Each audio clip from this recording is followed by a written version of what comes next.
నమస్తే. నా పేరు doctor Yugandhar Reddy, neurologist, Ashwini neuro super speciality centre, Pogathota, Nellore.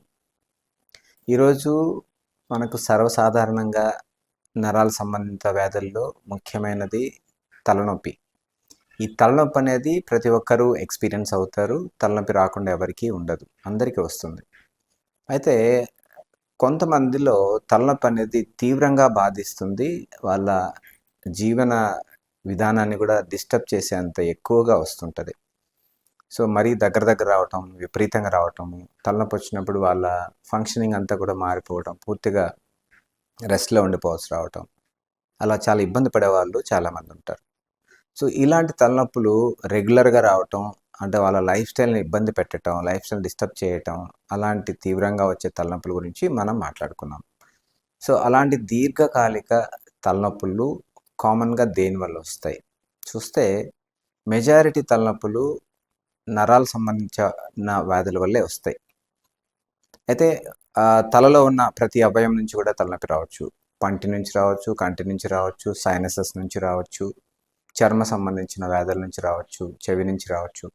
So ఇవన్నీ కూడా మనకు లోకల్గా వస్తాయి, ఆ భాగంలో మాత్రమే వస్తాయి. బట్ మెజారిటీ తలనొప్పులన్నీ కూడా మైగ్రేన్ అనే ముఖ్యమైన కారణం వల్ల వస్తుంటుంది. ఈ మైగ్రేన్ అనేది నరాలకు సంబంధించిన వ్యాధి. మైగ్రేన్ అనేది చాలామందికి, కొంతమందికి ఎక్కువగాను, కొంతమంది తక్కువ తీవ్రతతోనూ చాలామందిలో కనిపిస్తుంది. ఇది ఫ్యామిలీస్లో ఎక్కువ కనిపిస్తుంటుంది. ఎక్కువ మంది పెద్దవాళ్ళకు ఉంటే పిల్లలకు రావటం, పిల్లల నుంచి తర్వాత జనరేషన్కి రావడం జరుగుతుంది. సో ఈ లక్షణం, మైగ్రేన్ అనే లక్షణం అనేది ఒంట్లోనే ఉంటుంది, అది సైలెంట్గా ఉంటుంది. అయితే అది ఎప్పుడు తలనొప్పిగా మారుతుంది అంటే, దాని ట్రిగ్గర్స్ అనేటివి యాడ్ అయినప్పుడు అవుతుంది. అంటే ట్రిగ్గర్స్ అంటే కొన్ని కారకాలు అనమాట, సడన్గా మైగ్రేన్ యాక్టివేట్ చేసే కొన్ని కారణాలు. అవి ఒక్కొక్క వ్యక్తి జీవితంలో ఒకలా ఉంటాయి. కొంతమందికి శబ్దం వింటే పడదు, సడన్గా మైగ్రేన్ వస్తుంది. కొంతమందికి ఎక్కువ బ్రైట్ లైట్స్, కొంతమంది నిద్రలేమి, కొంతమందికి ఎక్కువ స్ట్రెస్ వల్ల ఎక్కువ అరవటం, కోపపడటం, లేదు ప్రయాణం చేయటం, ఎండకు పోవటం, షాపింగ్కి వెళ్ళటం. సో ఇట్లా కొంతమంది పీరియడ్స్ టైంలో వస్తుంటుంది. కొంతమంది సర్టన్ ఫుడ్స్ వల్ల వస్తుంటుంది. కొంతమందికి ఎగ్స్ తింటే పడదు, కొంతమందికి క్రీమ్స్ తింటే పడదు, కొంతమంది కలరింగ్ ఏజెంట్స్ వల్ల వస్తుంటుంది, కొంతమందికి వేరుశెనగ గింజల వల్ల రావచ్చు. ఇట్లా రకరకాల కారణాలతోటి, ట్రిగ్గర్స్ వల్ల మైగ్రేన్ యాక్టివేట్ అవుతుంది. మైగ్రేన్ యాక్టివ్ అయినప్పుడు అది తలనొప్పిగా మారుతుంది. మైగ్రేన్ ఎలా వస్తుంది, ఎలాంటి దాని సిమ్టమ్స్ ఎలా ఉంటాయంటే, మెజారిటీ వాళ్ళకి ఒక సైడే తలనొప్పి వస్తుంది. ఒక సైడ్ కన్ను చుట్టూ రావటం, ఒక హాఫ్ భాగం తలంతా కూడా, ఒక సైడ్ అంతా కూడా విపరీతమైన తలనొప్పి వస్తుంది. దీంట్లో మళ్ళీ 2 రకాలు వస్తుంది. ఫస్ట్ ఓన్లీ చూపులో మార్పు వస్తుంది. కొంచెం కళ్ళ చుట్టూ లైట్స్ పేలినట్టు, కొంచెం లైట్స్ తిరుగుతున్నట్టు, జిగేల్ అనిపించటం, చూపు మసగ్గా అయిపోవటం ఒక సైడు. తర్వాత ఒక 10-15 మినిట్స్ తర్వాత అది మెల్లగా తలనొప్పిగా మారి ఒక సైడ్ విపరీతమైన తలనొప్పిగా రావటం, వాంతి అవ్వటం, లైటింగ్ చూడలేకపోవటం, మాట్లాడలేకపోవటం, శబ్దాలు వినలేకపోవటం, అట్లా బాగా సఫర్ అవుతారు. అది 2 గంటల నుంచి 2-3 రోజుల వరకు కూడా ఉండొచ్చు. సో అలా ఒక పీక్లోకి వెళ్ళి తర్వాత మెల్లగా తగ్గిపోతూ వస్తుంది. దీన్ని మైగ్రేన్ అటాక్ అంటాం. మైగ్రేన్ వచ్చిన తర్వాత చాలా నీరసంగాను, బాడీ అంతా అలసిపోయినట్లు, బాడీ పెయిన్స్, మజిల్ పెయిన్స్, ఇవన్నీ కూడా వస్తాయి. సో ఈ మైగ్రేన్ అటాక్ అనేది ఫ్రీక్వెన్సీ ఒకలా ఉంటుంది. ఒక వ్యక్తి జీవితంలోనే ఒకలాగా మారచ్చు. ఫర్ ఎగ్జాంపుల్ కొంచెం దగ్గర వచ్చే స్టేజ్ నుంచి ఎప్పుడో 6 నెలలకు ఒకసారి, 3 నెలలకు ఒకసారి వచ్చే స్టేజ్ కూడా రావచ్చు. సో మైగ్రేన్ అటాక్స్ అనేది గ్యాప్ అనేది డిపెండ్స్ అనమాట. ఒక్కొక్కసారి ఒక్కోలా వస్తుంటుంది. ఒకసారి ఎక్కువ దగ్గర వచ్చేయచ్చు, ఒకసారి చాలా గ్యాప్ ఇస్తుంది. కొన్ని సంవత్సరాల వరకు మైగ్రేన్ రాకపోవచ్చు. సో ఇట్లా మైగ్రేన్ అనేది ఒక కామన్ జబ్బు. దీని గురించి పూర్తి అవగాహన అవసరం. సో దీనికి ఏం చేయాలి, మైగ్రేన్ రాకుండా ఏం చేయాలంటే, మైగ్రేన్ లక్షణం అనేది జెనెటిక్గా వస్తుంది, పుట్టుకతోనే ఉంటుంది, దాన్ని మనం ఏం చేయలేం. అయితే మైగ్రేన్ అనేది తలనొప్పిగా మారకుండా చూసుకోవాలి. తలనొప్పిగా మారకుండా చూసుకోవడం ఎలా అంటే, కామన్గా ట్రిగ్గర్స్ ఏంటి, ఈ అటాక్ కారణం ఏంటి, ట్రిగ్గర్స్ని అవాయిడ్ చేయటం, అది అనేది చాలా ఇంపార్టెంట్ ఈ ట్రీట్మెంట్లో. సో ట్రిగ్గర్ అవాయిడెన్స్ ఎలా చేయాలి, ట్రిగ్గర్స్ని ఐడెంటిఫై ఎలా చేయాలంటే, మీరు గమనించాలి ఈ తలనొప్పి దేనివల్ల వచ్చి ఉండొచ్చు. కొంచెం చిన్న అబ్జర్వేషన్ చేయగలిగితే మనకు అటాక్స్ అనేటివి ఎందువల్ల వస్తున్నాయి, వాటి వెనకాల కారణం ఏమై ఉండొచ్చు అనేది మీరు రెట్రోస్పెక్టివ్గా ఆలోచించినప్పుడు కొంత ఐడియా వస్తుంది. సో అట్లా మెల్లగా మీకు ఆ ట్రిగ్గర్స్ ఏంటి అనేది మీరు కనిపెట్టి వాటిని పట్టుకోవాలి. సో ఎప్పుడైతే ఆ ట్రిగ్గర్స్ని మీరు ఐడెంటిఫై చేయగలుగుతారో మెల్లగా మీ లైఫ్ స్టైల్ ఏ విధంగా మారాలంటే ఆ ట్రిగ్గర్స్ అన్నిటికీ దూరంగా జరగాలి. అలాంటి ట్రిగ్గర్స్ అన్నీ అవాయిడ్ చేయాలి. లైక్ ఫర్ ఎగ్జాంపుల్ నిద్ర లేకుండా ఉండటం, నిద్ర లేమి, ఓవర్ ఎమోషన్స్, ఎక్కువ సెన్సిటివ్ ఉండడం, ఎక్కువ రియాక్ట్ అవ్వటం, తర్వాత టైం తినకపోవడం, నిద్ర లేకపోవటం, విపరీతంగా మొబైల్ అడిక్షన్, ఎక్కువ ట్రావెల్ చేయటం, సర్టన్ ఫుడ్స్ ఈ పర్టికులర్ ఫుడ్ వల్ల వస్తుందంటే ఆ ఫుడ్స్ని కంప్లీట్గా అవాయిడ్ చేయటం. సో ఇలా కొన్ని ట్రిగ్గర్స్ని అవాయిడ్ చేయడం చేస్తే ఫ్రీక్వెన్సీ అనేది చాలా తగ్గిపోతుంది. మీకు మైగ్రేన్ ఎప్పుడో కానీ రాదు. కొంత హెల్దీ హ్యాబిట్స్ అలవాటు చేసుకోవడం, లైక్ రెగ్యులర్గా ఎక్సర్సైజ్ చేయండి. బాగా సింపుల్ ఎక్సర్సైజ్ మీరు రెగ్యులర్గా ఇంట్లో చేసుకునే ఎక్సర్సైజెస్ ఉంటాయి. మీరు సపరేట్గా జిమ్కి వెళ్ళో లేకపోతే ప్రత్యేకమైన ఎక్సర్సైజ్ అవన్నీ ఏం చేయనక్కర్లా. సింపుల్ ఎక్సర్సైజెస్ మనం చిన్న యోగా చేసినా చాలు, లేదు స్కిప్పింగ్ చేసినా చాలు. మీరు నిలబడుకున్న చోటే స్కిప్పింగ్ చేసుకున్నా కూడా చాలు. మీకు ఒక 10-15 మినిట్స్ స్కిప్పింగ్ చేసినా కూడా బాడీలో బ్లడ్ సర్క్యులేషన్ బాగా జరుగుతుంది, మెదడు కూడా సర్క్యులేషన్ బాగా జరిగేసి ఆ ఫ్రెష్ ఫీలింగ్ వస్తుంది, మైగ్రేన్ అటాక్స్ తగ్గుతాయి. రెండోది వాటరింగ్, మనం హైడ్రేట్ చేయాలి బాడీని. మనం జనరల్గా వాటర్ మర్చిపోతాం, ఎప్పుడో తిన్నప్పుడు కాస్త తాగుతాం, మిగతాప్పుడు పట్టించుకోం. సో దానివల్ల బాడీ వాటర్ పర్సంటేజ్ తగ్గినా కూడా మైగ్రేన్ అటాక్స్ ఎక్కువ అవుతుంటాయి. కాబట్టి మధ్యలో జ్యూసెస్ కానీ, కొంచెం రాగి చావ కానీ, లేదా బటర్ మిల్క్ కానీ ఇట్లాంటి ఐటమ్స్ బాగా తీసుకోవాలి, వాటర్ బాగా తీసుకోవాలి. తర్వాత మైండ్ని కంట్రోల్ చేసుకోవడం నేర్చుకోవాలి. ఎక్కువ రియాక్ట్ అవ్వకుండా, ఎక్కువ చిన్న చిన్న వాటికి ఎక్కువ కోప్పడకుండా, ఎక్కువ ఆవేశపడకుండా మనం మైండ్ని మనం కంట్రోల్ చేసుకోవటం, పాతవి గుర్తు చేసుకుని బాధపడడం ఇలాంటివి లేకుండా మనల్ని మనం ఎలా కంట్రోల్ చేసుకోవాలి, మైండ్ కంట్రోల్ మెథడ్స్ని అలవాటు చేసుకోవాలి. లైక్ మెడిటేషన్, చిన్న నేచర్ వాక్, కాసేపు కామ్గా కూర్చోవటం, జస్ట్ బ్రీతింగ్ అబ్జర్వ్ చేయటం, సన్ రైజ్, సన్సెట్, ఇట్లా కొంచెం రిలాక్సేషన్ మనకంటూ పర్సనల్ స్పేస్ క్రియేట్ చేసుకుంటే మీకు రిలాక్స్ అవ్వడం కూడా మెల్లగా నేర్చుకోగలుగుతారు. అట్లా కాకుండా ఒకటే మీద పని మీద ధ్యాస పెట్టుకొని పరిగెట్టి పని చేయటం వల్ల అలసిపోతాయి నరాలు. ఒక రకమైన అబ్సెసివ్ టైప్ ఆఫ్ పర్సనాలిటీ ఇలా తయారవడం వల్ల మన గురించి మనం అసలు ఆలోచించుకోవడం మానేసి కంటిన్యూస్ ఒక మెషిన్ లాగా రొటీన్ వర్క్కి అలవాటు పడినప్పుడు బోర్డమ్ వస్తుంది. బోర్డమ్ వల్ల ఇరిటేషన్ వస్తుంది, ఇరిటేషన్ వల్ల కోపం వస్తుంది, కోపం వస్తే మైగ్రేన్ వస్తుంది.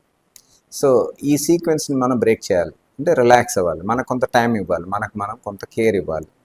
సో మన మైండ్ని మనం ప్రశాంతంగా ఉంచుకోవడం ఎలా అనే దాని మీద కొంత ఫోకస్ పెడితే అది మెల్లగా మనకు అలవాటు అవుతుంది. మనం ఇరిటేషన్ అవ్వకుండా రిలాక్స్గా ఉండగలుగుతాం.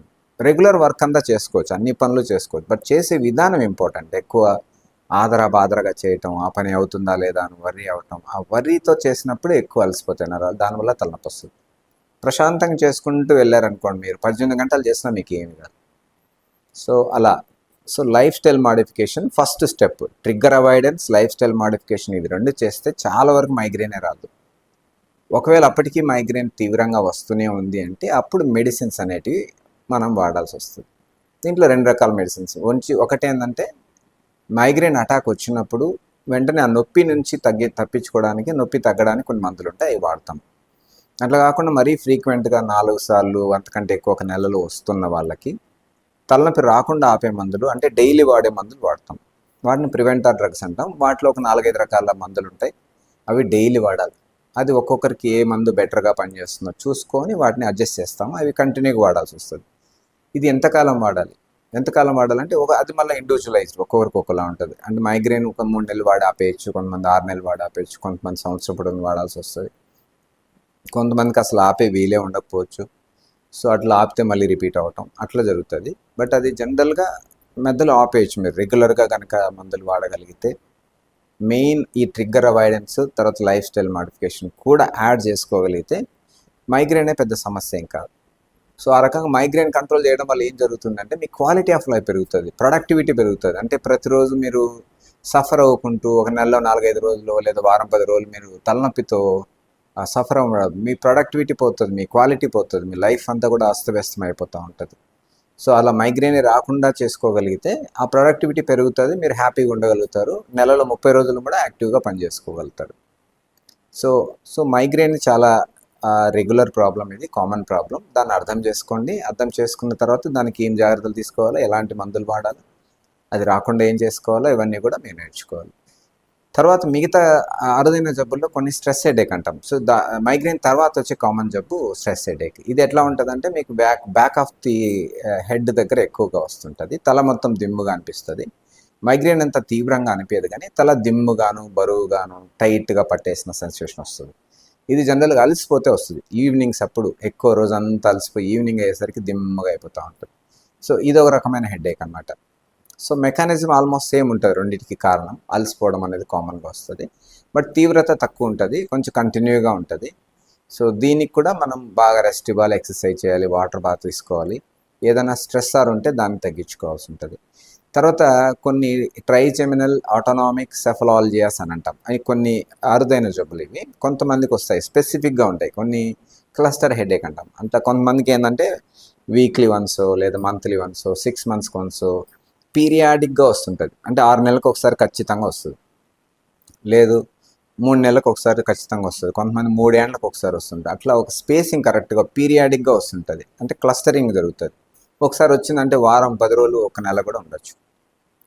సో అట్లా కంటిన్యూగా తలనొప్పి వస్తుంది, మళ్ళీ గ్యాప్ ఇస్తుంది, మళ్ళీ తలనొప్పి వస్తుంది, మళ్ళీ గ్యాప్ ఇస్తుంది. ఇట్లా క్లస్టరింగ్ జరుగుతుంది, అని క్లస్టర్ హెడేక్ అంటారు. ఈ క్లస్టర్ హెడేక్ ఎలా వస్తుందంటే ఒక సైడ్ ఎక్కువ వస్తుంది, కన్ను చుట్టూ ఎక్కువ వస్తుంది, కన్ను ఎర్రగా అవుతుంది, కంట్లో నీళ్లు గారుతాయి, ముక్కులు అన్నీ కూడా బ్లాక్ అయిపోతాయి, కన్ను చిన్నగా అయిపోతుంది.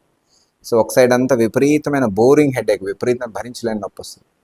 సో మైగ్రేన్లో రెస్ట్ ఇస్తే తగ్గుతుంది, దీంట్లో రెస్ట్ ఇవ్వలేము. రెస్ట్లో ఖాళీగా కూర్చుంటే విపరీతంగా నొప్పి అనిపిస్తుంది. అందుకని ఏంటి అటు ఇటు తిరుగుతూనే ఉంటారు వాళ్ళు. ఎక్కువ నిద్రలో వస్తుంది, సడన్గా నిద్రలోంచి మెలకు వస్తుంది. అందుకని కొంచెము బయట తిరిగి కొద్దిగా ఫ్రెష్ గాలి తీసుకుంటే కొంచెం తగ్గినట్టు అనిపిస్తుంది. సో అందుకే ఈ క్లస్టర్ హెడేక్ ఎక్కువ స్మోకింగ్ చేసే వాళ్ళు ఎక్కువ వస్తుంది. కొంత పర్టికులర్ రీజన్ ఏముండదు క్లస్టర్ హెడేక్, కొంతమందికి అలా వస్తుంది. ఈ వచ్చిన వాళ్ళకి ఆక్సిజన్ ఇవ్వటము, కొన్ని రకరకాల మందులు ఉంటాయి రానికుండా ఆపడానికి కూడా మనం ప్రివెంటర్ డ్రగ్స్ వాడుకోవచ్చు. సో కొంతమందికి ఓన్లీ పెరాక్సిస్మల్ హిమిక్రేనియా అనే హెడేక్ ఉంటుంది. దాంట్లో ఏమవుతుందంటే సడన్గా ఒక పర్టికులర్ భాగం మెరుపు మెరిసినట్టుగా వచ్చిపోతుంది, కొన్ని సెకండ్లు మాత్రమే వచ్చి వెళ్ళిపోతూ ఉంటుంది, షాక్ లాగా వచ్చిపోతుంటుంది, రిపీటెడ్గా వస్తుంది, చాలాసార్లు వస్తుంటుంది. సో దీన్ని కూడా మనము ట్రైజెమినల్ ఆటోనామిక్ సెఫలాలజియాస్లో ఒక రకం. ఇది దాన్ని అంటే అరుదుగా వస్తాయి ఇవన్నీ. వీటి గురించి జనరల్గా అన్ని తెలుసుకోవాలి కాబట్టి చెప్పడమే తప్ప జనరల్గా తక్కువ మందిలో ఇది కనిపిస్తుంది మనకు. అలాంటి వాళ్ళకి కూడా మందులు వాడుకోవచ్చు. ఇట్లా అరుదైన తలనొప్పులన్నీ తెలుసుకుంటాం. అయితే ప్రమాదకరమైన తలనొప్పులు ఎలా గుర్తించాలి? జనరల్గా అన్ని తలనొప్పులు ఒకలా కాదు. ఫర్ ఎగ్జాంపుల్ మెదడులో బ్లీడింగ్ అయినా తలనొప్పి రావచ్చు, మెదడులో రక్తనాళం చిట్లిపోయినా తలనొప్పి రావచ్చు, ప్రాణాపాయమైన పరిస్థితులు ఉన్నా కూడా, అలాంటి జబ్బులున్నా కూడా తలనొప్పి రావచ్చు. వాటిని ఎలా గుర్తించడం? రెగ్యులర్గా వస్తున్న తలనొప్పి కాకుండా దాని తీరు మారింది అనుకోండి, సడన్గా విపరీతమైన తలనొప్పి రావటం, వాంతులు రావటం, మనిషిలో మార్పు రావటం, అంటే మాటలో మార్పు రావటం, లేదా అన్కాన్షియస్ అవ్వటం, ఇవన్నీ వచ్చినప్పుడు ఏంటంటే అది మైగ్రేన్ కాదనమాట, అది సీరియస్ తలనొప్పి అని అర్థం. సో తలనొప్పి నిద్ర లేవంగానే విపరీతంగా తలంతా బరువు ఎక్కిపోయి విపరీతమైన తలనొప్పి రావడం, వాంతి రావడం, వాంతి అయిన తర్వాత కొంత తలనొప్పి తగ్గినట్టు అనిపించడం, ఈ లక్షణాలు మీరు గమనించినట్టే ఇది డేంజర్ సైన్స్ అనమాట. అవి సీరియస్ తలనొప్పులకి కారణాలు అవుతాయి. సో ఇట్లా తలనొప్పి రెగ్యులర్గా వచ్చేది కాకుండా దానిలో కొంత ఆ క్వాలిటీ మారినప్పుడు మీరు అలర్ట్ అయ్యి ఇది సీరియస్ తలనొప్పి అయ్యే అవకాశం ఉంది అని గమనించి దానికి వెంటనే స్కాన్ తీసుకొని చూస్తే మనకి ఎక్కడన్నా రక్తనాళం లీక్ ఉన్నా వస్తుంది, సబార్డినేట్ హెమరేజ్ అంటాం, రక్తనాళం చిట్లిపోయినా వస్తుంది, ఇన్ఫెక్షన్స్ వల్ల వస్తుంది. అట్లా బ్రెయిన్లో రకరకాల సీరియస్ కారణాల వల్ల కూడా మనకు తలనొప్పి వస్తుంది. మెదడులో నీరు ఎక్కువ చేరడం వల్ల కూడా వస్తుంది. సో ఇట్లాంటి కారణాలన్నీ కూడా మనం ఐడెంటిఫై చేసుకోవచ్చు. బట్ కామన్గా వచ్చే తలనొప్పి మైగ్రేన్ని అర్థం చేసుకోండి, మైగ్రేన్ సంబంధించిన కొన్ని జాగ్రత్తలు తీసుకోండి, లైఫ్ స్టైల్ మాడిఫై చేసుకోండి, ట్రిగ్గర్స్ని అవాయిడ్ చేయండి, అవసరమైతే మందులు వాడదాం. సో అలా వాడుకోవడం వల్ల మీకు మైగ్రేన్ కంప్లీట్ మన కంట్రోల్లోనే ఉంటుంది. సో కాబట్టి దీని గురించి అంతగా వరీ అవ్వాల్సిన అవసరం లేదు. Thank you.